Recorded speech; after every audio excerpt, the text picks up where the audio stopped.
Hello, my friends. Welcome to Conversations with a Wounded Healer. I'm your host, Sarah Buino, and I'm a psychotherapist in Chicago. And what else do I want to tell you? That's it. That's good. If you're here for the first time, welcome. Thank you so much for joining us. So today's guest is amazing and exciting, and this is a topic that I believe you're all very interested in, but I'm not going to tell you who it is just yet.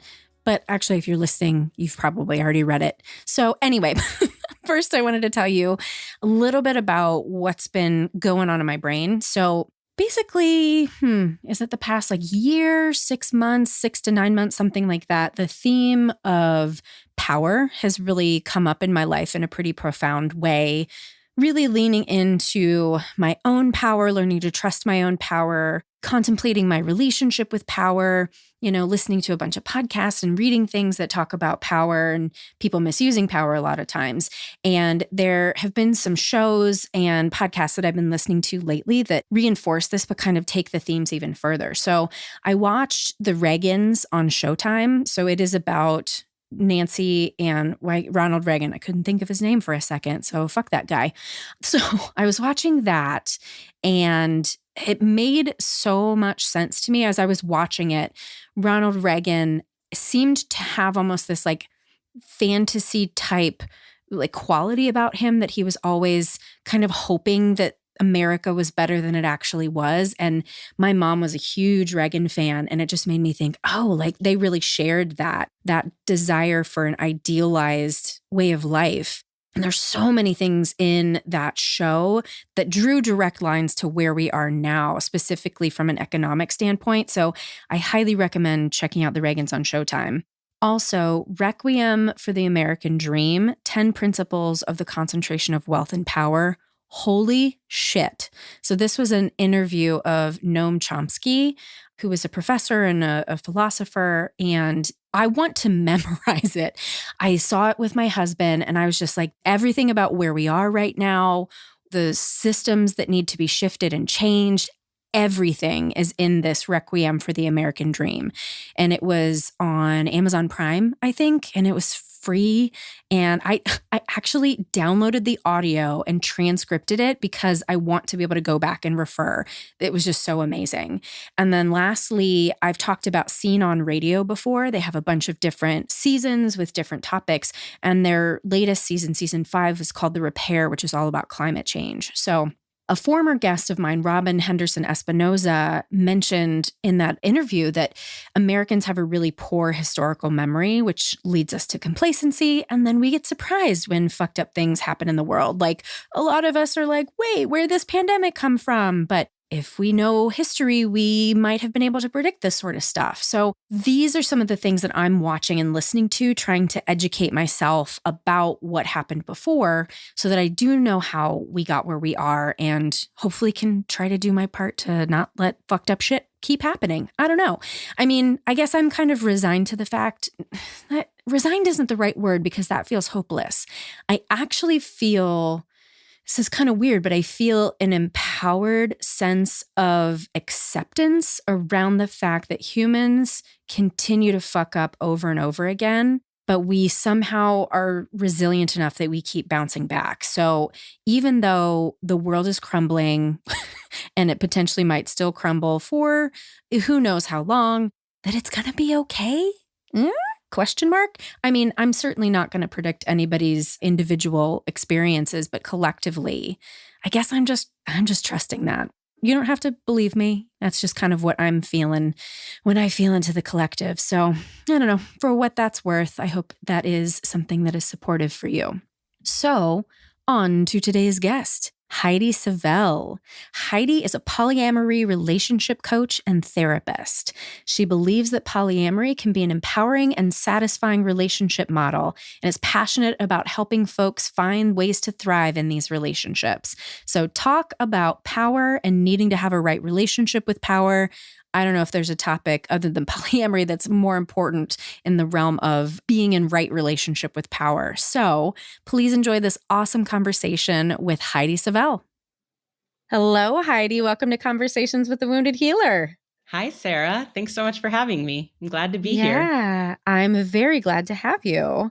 So, we met through Annie Schusler, who has become one of my favorite people. Yes. And you're in a different cohort of a mastermind group, but that's how we met. Yeah. Huge shout out to Annie. She's the best. She and I seem to have very similar like connector vibes that we like know everybody. And I Yeah. feel like if she and I put our magic Rolodexes together, we would literally know every person on earth. You would probably take over the world. I think we probably would. Annie, give me a call. Let me know when you want to do that. Anyway, Yes. so now let's just talk about you. So tell the folks who you are and what you do. Yeah. So my name again is Heidi. I use she, her pronouns, and my background has largely been in therapy. So I've been working as a therapist for over 10 years, but I do coaching, and that's what's really lighting me up and getting me super excited these days. And in my coaching world, I help folks who are earlier on in their journey of polyamory and ethical non monogamy. And what I do with them is help them move through anxiety and fear and distress and really help them get to more of a place of feeling confidence and fulfillment. And I want to hear all of that stuff. But first, let's hear what made you become a therapist? What was your path to therapy like? Yeah, absolutely. So I, as a young adult, had lots of struggles and I had lots of my own therapists over the years, both in high school, in college, and it was really helpful. I felt really connected to most. I know some people have stories of like being young and not really liking Hmm. therapy. I always loved therapy. I loved it for lots of Me too. reasons. Yeah, I was like, oh my God, I Hmm. get to talk about me for the whole hour. This is amazing. And like, Right. it's such a validating space and it's safe. I can say whatever I want. The best. So that always stayed in my head as like, ooh, this is a thing that is so magical. And I've always Hmm. gone to my own therapy and really leaned into that as part of my own healing. And so I think because of that, I just naturally like gravitated toward it. When I was thinking about what to do, I knew I wanted to be in a helping profession. I felt most drawn to it. And I was just so excited about the idea of being able to provide that space that I was given to other folks too. Yeah. Same. Yeah. Absolutely. And what about your path to polyamory? Yeah. So this is so fun because I just wrote about this last week. So it's Cool. fresh in my mind. So I had always kind of been not totally sure about monogamy. Like it just didn't feel like I've always been really about connection and engagement and relationships and Hmm. like emotional intimacy. And I just always felt a little like on the fence about monogamy being like a really important thing that needed to happen in order to have all those other things. I'm not someone who like from like the time I even started having crushes knew I was polyamorous or anything like that, but Hmm. I always just had these like questions about monogamy. And then I found myself in a relationship where we both were kind of like there's needs that aren't getting met and neither of us really feel super strongly about monogamy. Like why don't we see what else is out there? Hmm. And we started doing like swinging type stuff and going to sex clubs. And like, I think for a lot of people, that is a really amazing opportunity. That was not the thing for me. I just didn't like having sex with strangers. It didn't give Yeah. me any of what I was wanting around Right. intimacy and connection and that deeper emotional safety that I get from relationships. And I'm going to just interrupt you to ask, is it your experience that the swinger community is more male driven? Because my experience of that is that the swinger was more like patriarchal focused and the polyamorous is more female focused and consent and all that. And I don't want any swingers to listen to this and think that I think you're an asshole. This was just my bad experience in that community that was rough. Yeah, I totally agree with you. I think that what I noticed about it is that the swinger world happens within the paradigm of the patriarchy. It seems Yeah. there's not like, Yeah. it's not really disrupting it. Yes, that is such a good way to put it. Yeah. And whereas I Yeah. feel like the world of ethical non-monogamy and specifically polyamory is really disruptive. It's about disrupting the Mm, paradigm of the patriarchy, as well as just the paradigm of compulsory monogamy too, right. Yeah. which really excites me. It like excites my intellectual brain too, as much as Mm-hmm. like my Mm-hmm. emotional heart. Well, it feels to me like because it's centered on intimacy, that fosters community, which is a more like matriarchal sort of feminine idea. Yes, totally. I agree. Like it really is more about that like connectivity and emotional awareness and Hmm. communication and boundaries and all those really yummy things. Yeah, yeah. Well, and I interrupted your story, so please go back. So you went to the swinger clubs, you were like, this is not my jam. Then what happened? Yeah. So I started reading everything I could get my hands on. I was reading, I think the first book I read was Ethical Slut. Yay, mine And too. yes, yeah, which was such a great introduction. Hmm. I feel like at this point, like the folks who wrote that are like these elders in the community and Yeah, have so much wisdom and experience to share. And so it was yeah, such a lovely place to come in yeah. to the world with that introduction. And then I started finding support groups in the community. And where are you? I'm in Portland, Oregon. There was some good resources here around, like there were some open relationship discussion groups that I went to. And then at some point I felt like I wanted a little more than I was getting from those. And I Hmm. tried starting my own discussion group, which was really cool, but I ended up facilitating it instead of getting to be a Yeah, participant in it. exactly. And so that felt like a little like it was great and exciting, but not quite what I was needing. Yeah. And like the books were also great, but also not quite. I always felt like I had like, yeah, but I have this and this going on. And I'm like reading all the books and scanning through the indexes and looking for like the thing that I was looking for. And I could never, sometimes I just Mm, couldn't quite find the thing. And so I was mm, really hungry for more guidance and mentoring and mm, support. And mhm. like eventually I did find my footing, but gosh, I feel look back and I think that was so much more painful and messy than it had to be. And like I hurt so many of my own feelings and so many of other people's Right. feelings. And it didn't have to be quite that painful and messy. Yes, I I can really relate to that as well. Like the first thing that I did when we were like polyamorous is I was like, okay, I'll go on OkCupid and I'll like meet people. And I didn't realize that if the other person wasn't polyamorous, they didn't think that this meant anything to me. And I kept getting in situations where they'd be like, okay, that was a fun fuck. Thanks. Bye. And I'd be like, but I have feelings. Like I'm here for the relationship, not just for sex. And they just like did not get that. And like you said, I hurt my own feelings over and over again. Right. Yeah, I know. Gosh, I had a similar experiences to that too. And I think back Mm, to like all the lessons I had to learn the hard way. And like mhm, I wish I could go back and like be my own mentor, and offer myself like just some guidance and some validation and holding space for the feelings and mhm, allowing and encouraging me to like assert my own needs and think through what I was really wanting and mhm. how to like make clearer requests, all of that. Yeah. Well, I mean, I would argue that you probably are doing that right now. I don't know what you believe spiritually, but I kind of think whatever energy we're putting into the world now does heal our past self as well. Yeah, right. I think you're so right. And I think that's part of why I feel so drawn now to being able to coach others Mhm. in this way. Yeah. Well, why? Because I mean, of course, we talk to coaches and therapists here, so we're trying not to be preferential, but why be a coach instead of a therapist in this sort of vein? Yeah. So there were several reasons that really pushed me toward coaching. One was that I wanted to be able to reach more people. And because of like licensing restrictions, I could only see people in my state. And people were reaching out to me who really were wanting and needing help. And my hands were tied and being able to help them. The other piece is I think that, with coaching, there's a different vibe to it.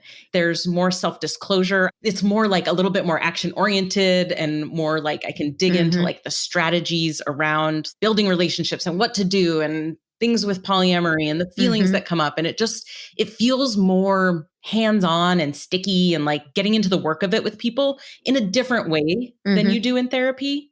And I have so much respect for therapy, and I have clients who are dealing with other things that I feel like therapy is a great fit for. But in terms of this particular work, coaching just felt like a better format for me to be able to really help folks in the way I was seeing them wanting help. The other piece that really pulled me toward the coaching world is one of the things I offer is groups. So offering groups in a coaching context where I can offer them to people all over, not just in my state, I think is so powerful because something that people are missing when they're entering this world is community. And it's such an important piece. Absolutely. Yeah. Again, I'm just thinking of, I'm probably going to send this to somebody before I even publish it because I want them to be able to hear that this is an option because, oh my God. Yeah. We had gone to a group, but it was like, I don't know. It was so weird. There was definitely weird energy from the guy who was running the group. And it, this is an actual safe space to explore and to, meet other people who are in the same stage as you and ask questions. Like, it's just so cool and it's so needed, especially when, I don't know if it's just because I am polyamorous, but I feel like it's becoming more mainstream. I don't know if mainstream is the right word, but it's becoming more acceptable. It is. And I was just having a conversation with someone the other day about why. And I don't know if this is true or not. I don't have any evidence to back this up. This is just my opinion. But I was wondering aloud with this person if in some ways the pandemic is also shifting some of that, because I think being kind of like quarantined with folks for so long, I think really drives home the message of like, oh, how unfair and unrealistic it is to expect everything from one other person and for them to expect that from me. Like, wow, that's a lot of pressure and so unrealistic. And it's not fair to the relationship or to the individuals. And so I wonder if more people are kind of coming to that after, this year plus of being kind of locked down. Yeah, I think that's a really good point. I also think we are waking up the divine feminine. And so I think that's part of it too. Yes. Like you said, the dismantling of systems and shifting things in a way that's more community-based and I hope more healthy. And I have no illusion that all polyamorous people are healthy because I've heard some really nasty stories about people who almost use polyamory as a weapon or an excuse. Like, well, I'm polyamorous, so I can't commit. I'm like, that's not fucking polyamory. That's you being a dick. That's not what that word means. Yeah. Well, and I guess that's probably the one downside to more people saying that they're polyamorous is, a thing that I've come to in this podcast is that English does not mean the same thing to everyone. Like words are very specific and we have to really dig into what it means because from what I know about polyamory is that everyone does it different. Yep. And everyone defines these things differently. Everybody wants something different. Relationship constellations literally are infinite when you're talking about polyamory. So it can be really hard to find out what it is that you want if you're not defining the words that you're using. Right. Yeah, I think that's so true. And it also just speaks to once you dismantle the structure of monogamy, it's not like there is a different blueprint that you get to replace it with. It's create your own, which is amazing. And it also means that you can't take anything as given like you do when you enter a monogamous relationship. Everything is kind of up for discussion, up for negotiation. Yeah. It's never a good idea to make assumptions, even when using shared words like, oh, I'm solo poly. What does that word mean to you? Because I've heard solo poly defined in a lot of different ways by a lot of different folks. And I think there's lots of things that's true for when it comes to the polyamory world. Yeah. I'm interrupting this awesome conversation to share about an upcoming opportunity for mental health professionals. You asked for a group for mental health professionals, so I'm giving you just that. In our lifetime, it's never been more challenging to be a mental health professional. Our jobs, our clients, our communities place various demands on our energy and our spirit. But in order to offer our best, I believe we must take care of ourselves and do our inner work as well. As wounded healers, we're called to attend to our own recovery and transformation in order to support the healing of others. Wounded Healers Virtual Group is an 8-week group for mental health professionals led by me. In this group, we will create a sacred container to support one another's healing, integrating spirituality, principles of the neuroaffective relational model, shame resilience, and liberation psychology. We'll use the chakra system as a frame for our weekly meetings. And we'll be meeting Monday nights starting March 7th, 2022 on Zoom. And we currently have a discount for current contributing Patreon members. For more info and to register, please visit www.tinyurl.com/woundedhealersvg-1. Now back to our conversation. I'm curious to kind of shift towards the healer talk. How is it that you heal to a point where you felt like you could support others through this journey? Because, we really just kind of talked about you in the struggle phase, but what happened after that? Yeah. So I would say that, I did find some mentors and I found some amazing therapy. I also left the relationship that I was in at the time. I always really like to clarify polyamory is not what broke us up. I think polyamory gave us more time and gave us more room to explore and reach an understanding about what wasn't working. But ultimately that relationship was not very authentic for me and not what made sense. And so I think leaving that relationship and really digging into my own therapy and doing specifically work around attachment, I think was transformational for me. Mm-hmm. I have a long-term partner who I've been with for almost 7 years, and we have walked down kind of an attachment journey together and individually doing our own work. And it has been so transformational to understand and learn about attachment injuries, and then being able to heal those injuries. Yeah. Well, and that brings up a question for me because I healed my attachment wounds through my relationship with my husband, who is my primary, and being able to explore other relationships. And it was funny because basically he was the anomaly and our relationship is really great and really solid. But then I would have that same relationship, that fucked up relationship over and over again with people outside of our marriage. Had I not been able to do that in relationship, I don't know that I would have healed it on my own. And I know Jessica Fern's book talks about the fact that you can do this work on your own, but I don't know how to wrap my brain around how one would heal their attachment on their own. So I don't know if you have thoughts about all that. I healed mine in relationship, and it was through, touching the hot wound over and over again and figuring out oh, this still really hurts and I'm still doing the same thing. And I don't want to keep doing the same thing. I need to learn something different. And so it was in relationship that I did that healing. And for me, I think I had chosen relationships in the past that felt really safe to me, that were not very threatening and didn't really tap into my deeper wants and needs and desires, and ended up even marrying someone who was in that safe category. And then the person that I met once I started my polyamory journey was not safe insofar as I don't mean that in an emotional safe way, but right. Not harmful, unsafe. Not harmful, unsafe, but bringing up challenging. Yeah, bringing up a lot of deep feelings of vulnerability and fear, and kicked in all of my anxiety because this was someone that I really fell deeply for and really wanted. And so it brought up my childhood attachment wounds in ways that I had never experienced. And I was so excited about this relationship, and I so wanted it, and the other person so wanted it. And we were just kind of both hitting against these attachment things, and we're baffled. What is this? And why are we making such a mess of things when we really love each other so much? Yeah.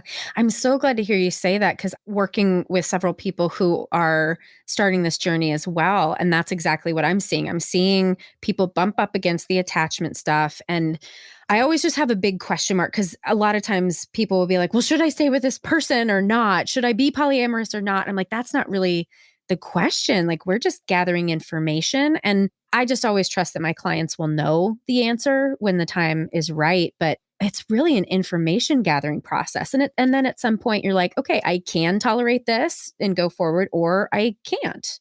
Yeah. And I do think also through doing the work of attachment healing, I think it becomes more clear too, what are the relationships that are healing and helpful, and which are the ones that are more harmful. And Right. I've found that as I've gotten clearer with my own healing around attachment, that becomes more clear to me.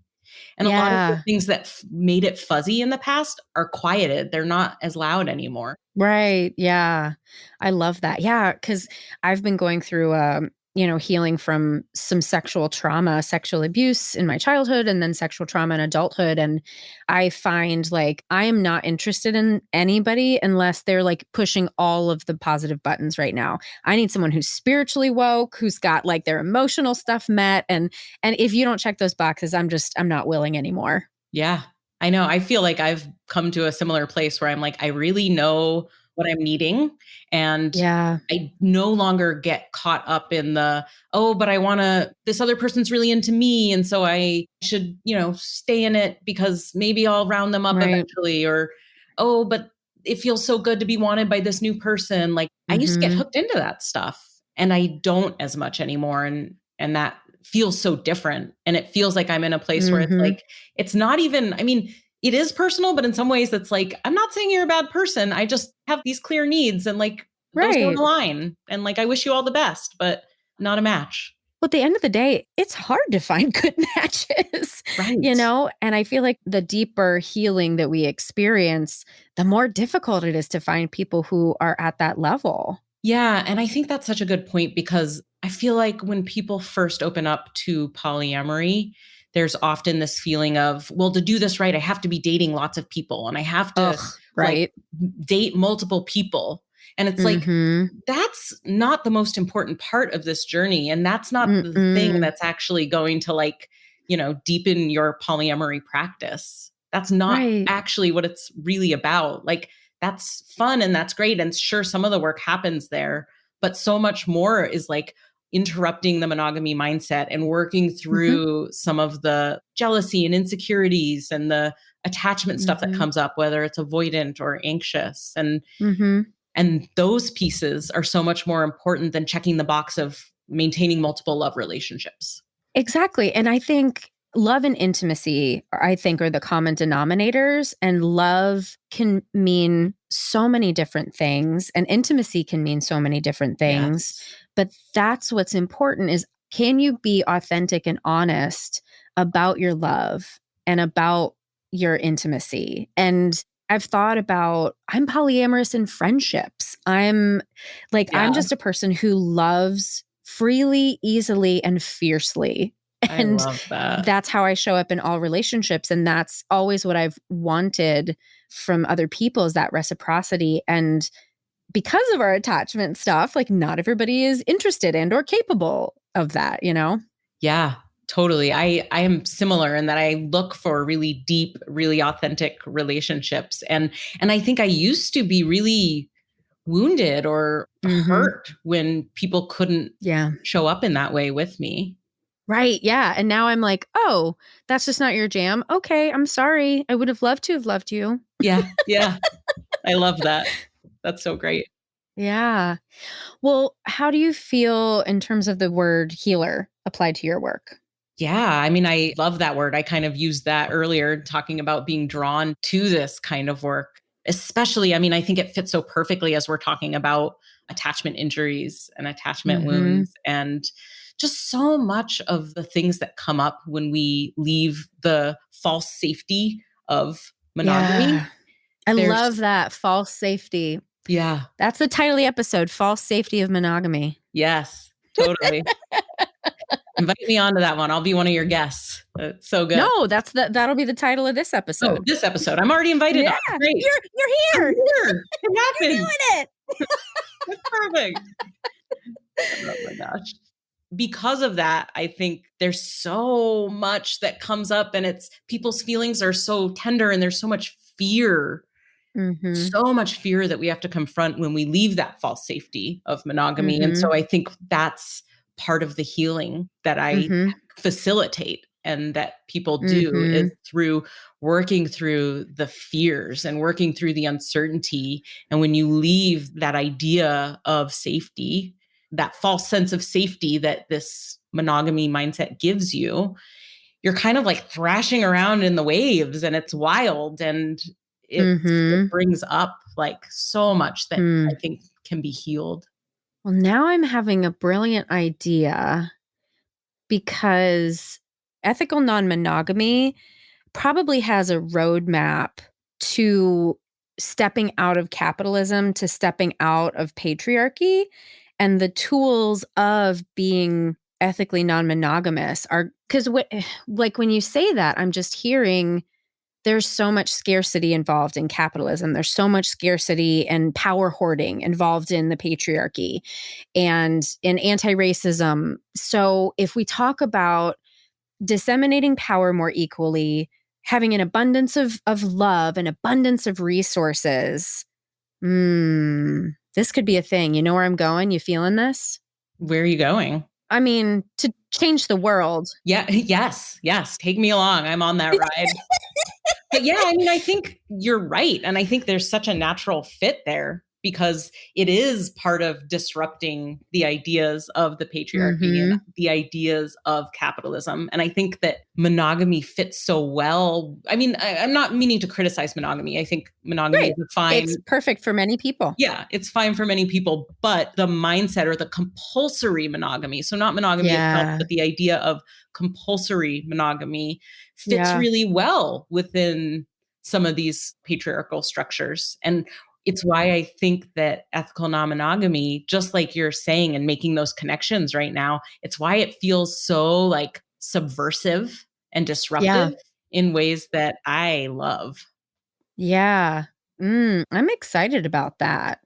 What just came up for me is I feel like at some point I heard something about monogamy and marriage being a construct in order for something around like the workforce being controlled or like, do you know the history of marriage and like why it even started? Because it wasn't about love, it was about property, wasn't it? It was, yeah. Yeah. Do you know the history clearly more than I do? I read about it. Oh gosh. This is a test. I think it was like part of a contract. It was like how folks shared land or, land and property that seems right. passed from family to family through like marrying off women, I think. Right. So if you're listening and you know about this, just send us an email so that we can have you on to talk about really the history. And you can tell me how much I butchered it just now.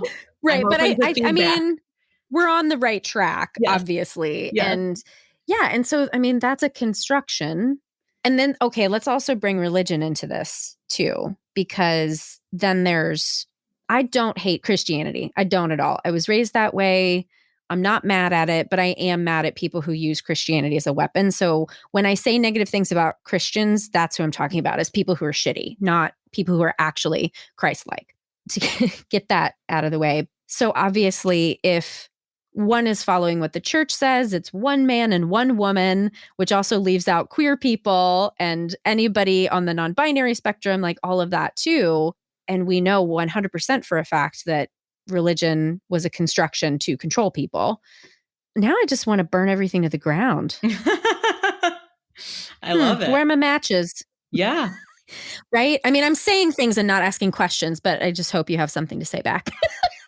Yeah. I mean, I guess I have to say the same thing again, which is that you're speaking to what excites me so much about it, is that it's disruptive, but in such a positive, resource sharing, growth oriented way. And it's not just about that disruption either. It's about empowerment too. And that's what I think people who just look at the tropes and don't really understand it. I get a lot of really interesting things from folks who are still looking at it through some of those lenses you're speaking to, about like, oh, that's just something that like men coerce women into, or men convince women to do so that they can sleep around, which again, totally erases queer and trans experiences and like women's agency in this thing. And it's really funny because if you get into the community, that's not at all what it's like. And when I go on discussion boards, it's usually like a lot of men and mask folks talking about like, I'm not getting as much attention as my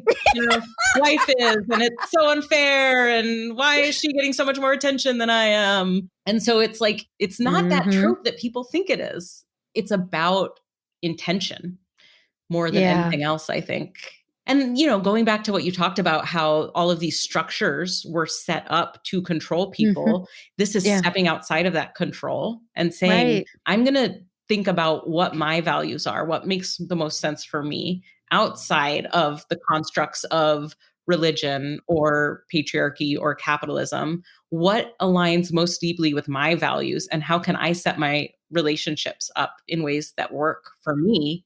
Well, and what I'm getting out of this conversation, because when I read The Ethical Slut for the first time, I was like, oh, this is what I am. I never knew it was a thing. I just thought I was a cheater my whole life. And I made the choice with, my husband and I made the choice together, but really it was, this is what I am, to be my authentic self. But as we talk about it today, I'm like, but this is also for the common good. And it's Yeah. not just about me, right? And the more I think the collective energy shift of not that I want everyone to be polyamorous, but it's like decolonizing your mind, like demonogamizing your mind. Totally. I love that. Because I think even for people who are really monogamous and want to stay monogamous and are committed to that, there is still something to learn from the practice of Yes. polyamory. Yes. The communication skills alone. Yeah. Yeah. The acceptance of jealousy. Yep. Anybody who asks me about polyamory, I'm like, the most important thing for you to know is that jealousy is normal and you need to be able to talk about it. If you can't talk about the jealousy, that is a red flag. Yeah. So accepting that jealousy is a thing to be managed, not a thing to be like shut down or like, Yes. controlling other people so that you don't feel jealous. The communication, the boundaries, and then just consent too. I think consent is a huge part of it, as well as just really like being intentional and thinking, even if you're monogamous, like don't do something just because it's assumed or given. Think about like what actually Right. makes sense for you, what works for you. Right. Like, do you want all of your default time that you're not out with other people to be spent with your partner? Maybe you do, but maybe you don't. And like, is that a conversation you've ever had? Right. Ooh, I love this conversation. Yes, I'm loving it too. That gets a shimmy. Yeah, we could just keep talking for hours. We could just make an hours-long podcast. I'm sure that And just keep shimmying. That's what I'm going to do this whole time. I don't know why that's the motion right now, but that's what's happening. I'm digging it. I only wish all the listeners could see the shimmy. Right. Well, sorry guys, you have to pay extra for that. Oh my God. That's all I'll put on Patreon. I'll put like I was just gonna shimmy say, videos. yeah, this is a new Patreon stream right here. Oh, that's so dumb. I love it. Okay. We don't have a lot of time left. What else do I need to ask you? How do you feel about the term wounded healer? I love it. I mean, at first I was like, whoa, wounded healer. Do I count? Am I a wounded healer? And I've been reflecting on it since you contacted me. And yeah, at first I was a little uncomfortable, to be honest. I was like, wait, no, is that me? Am I wounded? Does this count? What makes you uncomfortable? Well, I think that's what made me uncomfortable, was thinking, oh, am I that? Am I wounded enough? Oh, am I wounded enough? Yeah. Interesting. Am I going to be an imposter? And then, but we've had this plan for a while, so I've had weeks to really reflect on the term. I've really leaned into it since then and really thought about, of course, I have my own wounding, and like, it's my own wounding that has brought me to where I am and has, is part of my story and part of who I am and part of the empathy and the connection and the understanding that I now bring to the work I do. And if it weren't for my woundedness, I wouldn't be able to show up in the way that I can for folks who are struggling. And if it weren't for the healing work you've done, you also wouldn't be able to show up in the same way. Yes. Yeah. Thank you. That is the other piece of it, the other side of that coin. Right. Because if we're just acting from our wounds, and you and I both know therapists who have done that, and it's really gross and it really hurts people and is very dangerous. And I wish we could do something more about that. But all I'm doing is trying to invite people to keep healing, right? Yeah. But yes, so the wounding and then the journey of healing, which is, I think, exactly what brought me to where I am. And I so appreciate the term now, because I think that the framework that you offer with that, and that I have come to really look at it through, is lovely and so helpful and so descriptive of the work that we're doing. So I do love it now. And at first I was like, "Ooh, I don't know about that." Right? Like, bleh. Yeah, exactly. That's exactly the sound. That's it. But the more I've thought about it, I've really leaned into it, and I love it. Good. I love the framework it offers. Welcome to the club. Thanks. I'm glad to be here. Yeah. Well, as we kind of close up, I'm curious who are the clients that you're looking for right now? Who should be contacting you? So folks who are newer to polyamory or ethical non-monogamy and are feeling like excited about it, but also maybe hating it, which folks were like, oh my God, this is amazing. I'm loving this. And sometimes I hate it. And should I even be doing this? And wow, this is really cool, but it's really hard and it's shaking me up. Like those are the folks that I love working with, and I have my group is called Steady Your Polywobbles. And oh, that's so cute. Yeah. And it's all about it's a group where we work together to work through the wobbles and find steadiness through different strategies, addressing things like jealousy, communication, boundaries, tuning into our bodies and what's happening in our nervous system. So that's my group offering. And so that's really to help find steadiness. And then I also offer individual coaching to that same group, but it's more of like an individualized kind of package where it's working on whatever your individual struggle is to help find that steadiness and really get to a place of more groundedness and confidence. Awesome. And learning to like kind of accept the wobbles too as part of the ride. Right. Learning to like ride those waves when they come and just kind of knowing how to embrace them and what to do with them when they come up. Because that's the thing I tell people. I'm like, I still get the wobbles. That still happens. Oh, yeah. If you're a polyamorous person and you think you haven't had any struggles, then I'm going to guess you need an accountability check. Yeah. No offense. And I like to bring that to my work too, to say like, I still struggle with this and like, I'm figuring it out too. And like, I don't get derailed by it, but the struggles come up and I work through them as they do. I'm not some Zen person who's like, oh, I don't experience jealousy anymore. Nope. Well, where should people find you? Where are your places? So my website is shelovesradically.com. And that's a great place to sign up for my newsletter. I have a free managing jealousy mini course on there. Oh, and cute. Then on Instagram, I'm at shelovesradically. Awesome. Well, thank you so much. I'm looking forward to future connections and staying in connection. I'm just going to keep saying connection because that's my favorite word. It's such a great word. And I'm feeling it too. Let's stay connected. And this has been so much fun. I love where our conversation went. It went in directions I didn't even know it was going to go. And I loved it. Me too. Thanks so much to Heidi for being our guest today. To learn more about Heidi, you can go to our website at www.headhearttherapy.com/podcast. And as always, thanks to Andrea Klunder and the Creative Imposter Studios for editing, to Liam O'Donnell for our album art, and to Ben Mueller for our theme music. Until next time, bye-bye.